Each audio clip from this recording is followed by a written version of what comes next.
Hey there. Ready to dive into something kind of fun? Like how to win an argument. Well, maybe not just win, but how to actually get your point across. And maybe even learn a thing or two along the way. Exactly. So we're going to be checking out this book by Mehdi Hasan, Win Every Argument. He's got some pretty interesting, I guess you could say, tactics. Yes. Yeah, strategies for, coming out on top in any debate. But, before you think we're about to become like master debaters or something. Right, ready for a showdown. Yeah, exactly. Think about it. How many times have you just wished you could get your point across more clearly, whether it's at work, at home, maybe even just like online. Oh, definitely. And, that's actually something Hassan talks about right off the bat. He said just laying out all the facts, It's not enough. often not enough. Interesting. Yeah, you've got to connect on an emotional level, too, he says. And he brings up this fascinating example from, get this, the 1988 presidential debates. Oh, wow. Going way back. Way back. The infamous, what would you do if your wife was raped and murdered? Question. To Michael Dukakis. No, wow. I think I vaguely remember that. Yeah. It was like the question that sunk his campaign. Right? That's the one. Yeah. He's often cited as the gaffe that, lost in the election. Yeah. And Dukakis, well, he gave this very factual, policy-focused answer. Technically correct. Right. But it completely lacked any kind of emotional resonance. People perceived him as cold, out of touch. Whereas Bush Sr., who was his opponent at the time, he went with a more like empathetic approach. Exactly. And that, my friend, illustrates the power of pathos, Yeah. appealing to emotion. Yeah. It's actually one of the 3 pillars of persuasion that Aristotle talked about way back in the day. Remember rhetoric? Oh, gosh. Vaguely. College was a while ago. Right. But basically, alongside logic, which Aristotle called logos, you've got this pathos, that emotional connection. And you need both. It's like those times you're totally sucked into a powerful story, even if the logic isn't crystal clear. Right. Like you know it in your gut, even if you can't explain it. Exactly. And this is crucial. You need both. It's about finding that sweet spot between logic and, the emotional intelligence. You need the head and the heart, as they say. So facts and feelings. Yeah.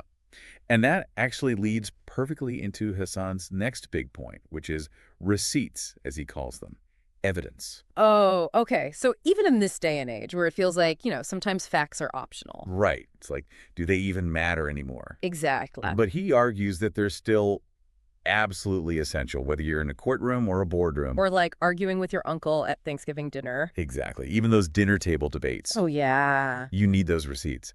And Hassan, he's used this tactic really effectively in his own work. Oh, really? Like how? Give me an example. Well, he interviewed John Bolton. Remember him?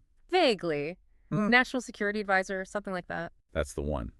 Well, Hassan went into that interview armed with all this info about Bolton's financial ties, like way back in the day, to this organization that basically influenced his whole stance on Iran. Oh, wow. So he had the receipts ready to go. He did. And it's not just about like calling someone out. It's about understanding how that evidence works, psychologically. Yeah, like it makes it harder to just deny it when it's right there in your face. Exactly. It's much harder for someone to deny something when you have the proof.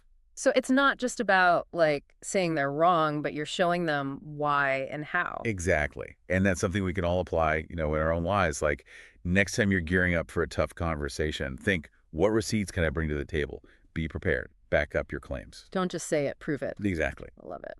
Okay, so we've got connecting emotionally, we've got backing things up. But Hassan also talks about some, shadier tactics, right? He does. And one that might surprise you is his take on the ad hominem argument. Attacking the person, not the argument. Oof. Yeah. Which is usually considered a low blow, right? Like, not the best way to go. It's definitely got a bad reputation. And for good reason. Yep. But Okay. Hassan says there are times when it can be used effectively and, importantly, ethically. It's not about being cruel or like shutting down the conversation. It's about questioning their credibility, their motives. Yeah. Especially if someone has a history of dishonesty or making claims that are, Yeah, that are demonstrably false. Exactly. And Hassan, he breaks it down to 3 main types: abusive, circumstantial, and then there's tu quoque, which is Latin for you also. Okay, I'm intrigued. Break it down for me. All right, so abusive is the one we want to avoid. Right. Like directly attacking someone's character or intelligence. Right. Not cool. Not cool. But circumstantial can be interesting. And this is where you're suggesting that someone's argument might be biased because of their circumstances. Okay, so like, oh, you're just saying that because you're rich or something like that. Exactly. Or, well, of course you defend that policy. It benefits your company. Right. It's about pointing out potential conflicts of interest. I see, I see. And then there's tu quoque, which is all about calling out hypocrisy. Oh, that's my favorite. Like, you're lecturing me about saving money, but you just bought a new car. Precisely. It could be a really powerful tool if used correctly. And Hasan gives this example in the book where he actually uses this tu quoque tactic against this one commentator who had this track record of making these wildly inaccurate predictions. Oh, no. I know, right? And especially about the pandemic. So it's like, Hold on, you haven't exactly been right in the past, have you? exactly. And the point isn't to, like, shame them or anything. It's just to say, hey, let's look at the bigger picture here. Right, like your judgment might be a little off. Exactly. If someone consistently gets things wrong, especially important things, it's something to consider. Totally. Past behavior can kind of be an indicator of, future performance. Absolutely. Mm. And, this all ties back to ethos, that third element of persuasion Aristotle was talking about. Oh, right, okay. Credibility, character. Gotcha. Okay, so using ad hominem ethically, it's less about just, like, going after the person to silence them, but more about, like, questioning their trustworthiness on that topic. Exactly. Yeah. It's a tool to use with caution, but it can be incredibly effective when done right. Okay, ready to switch gears a bit. Yeah, hit me. Let's talk about something I think a lot of us struggle with, especially if we're not, debate champions. Stage fright. That feeling when your heart's pounding, you have to speak up, especially in front of a crowd. Oh, tell me about it. Any advice on how to deal with that? From the book, of course. Hasan's got you covered. So his argument is that confidence, it's like a muscle. The more you use it, the stronger it gets. Okay. And he actually offers some really interesting tips that go beyond that usual just breathe advice. Which, to be fair, breathing is important. Oh, absolutely. Taking those deep breaths is always good. But he goes a little bit deeper. I'm listening. One of the, I guess, more unconventional tips is visualization. So before a big speech or a presentation, he says, mentally rehearse yourself succeeding.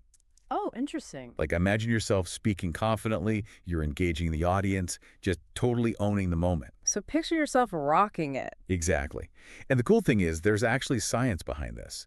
Our brains, they often can't distinguish between a vividly imagined experience and a real one.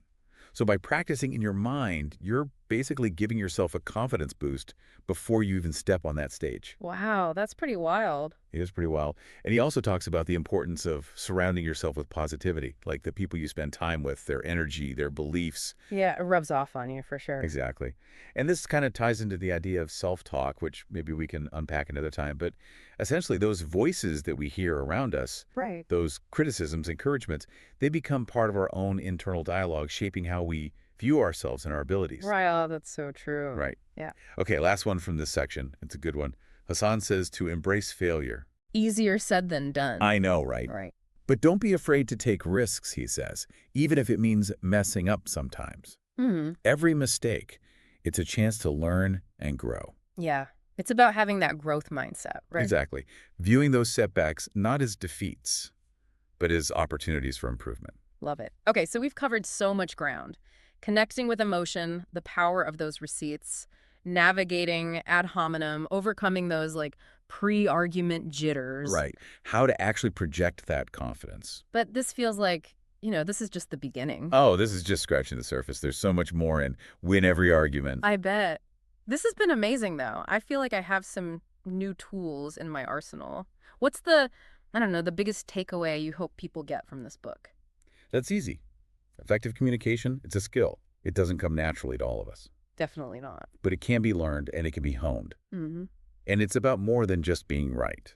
It's about understanding the other side, connecting with your audience, and having the right tools to do that effectively. Being prepared, being strategic, being persuasive. Absolutely. And yeah, maybe you won't win every single argument. Right. But by mastering these techniques, understanding the principles of rhetoric, you're going to become a much stronger, more confident communicator. And that's a skill that translates to like every area of life, right? Oh, absolutely. Work, relationships. Even just like expressing yourself online. Exactly. This has been amazing. Thanks for geeking out with me on this one. It's been a pleasure. I feel like I can handle those tough conversations now. There you go. I got some new tricks up my sleeve. And remember, it's a journey, right? Keep practicing, stay curious, never stop refining that approach. I love it. And to everyone listening, thank you so much for joining us on this deep dive into win every argument. Keep those arguments sharp, but remember, sometimes the best way to win is to turn it into a conversation. Until next time.